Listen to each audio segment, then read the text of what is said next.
Why do we always do our annual planning in end of December, start of January? Yeah. Is it literally just a New Year thing? That always Just a New Year thing, yeah. I mean, for us, for quarter planning as well, we do cycles, obviously, 2 months rather than 3, but I guess it's just, we measure the year in cycles or quarters, and it's a fresh new year, but no reason to kind of fall into that line of thinking just because that's how we've always done it. I've kind of always argued against this. You often see people saying, it's just an arbitrary time of the year, you should be doing your annual planning whenever you need to, and all this kind of stuff. And why an annual plan? 12 months is, again, it's arbitrary.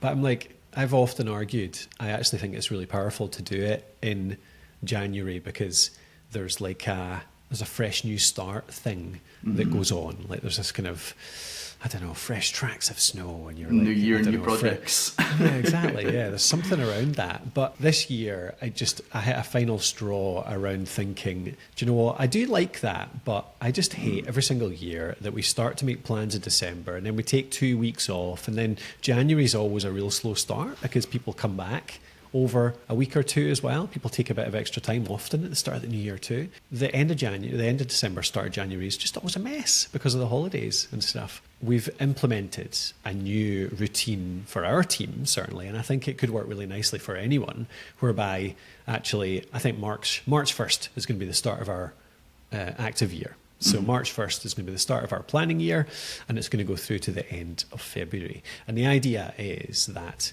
actually, I mean, this is another one of these things, like we're kind of going back to old school methods, because the financial year has been April 1st for decades, if not centuries, because big corporations have realised this. They realise that it's actually completely pointless trying to do their financial year end in December because no one wants to do it at that point. Yeah.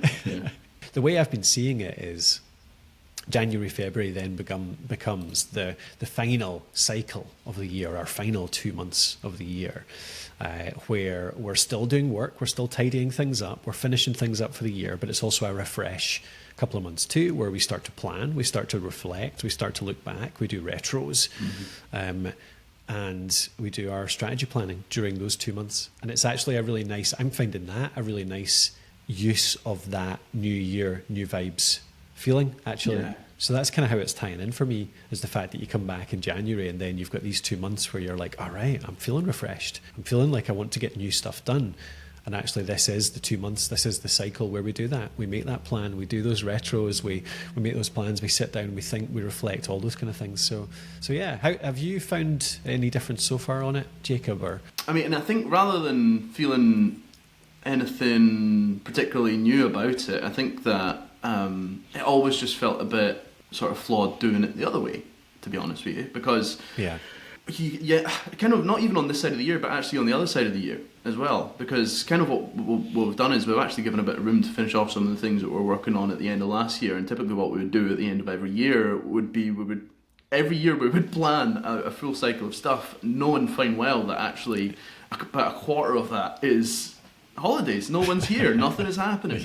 And I always felt that at the end of the year, anything that we're working on, it would feel rushed. It would feel kind of incomplete, and actually then you would end up having a bit of a feeling of dread come January, and then that might offset like other things that you're meant to be working on. So I think most of the benefit that I've felt is actually, almost just accounting better for the fact that the world shuts down for, not the world, but certainly our world shuts down for the last 2 weeks.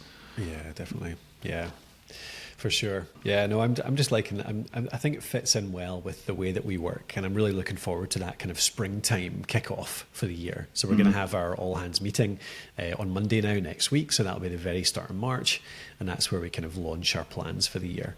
Yeah. And just to be clear as well, like this plan is going to not include a whole year's worth of stuff.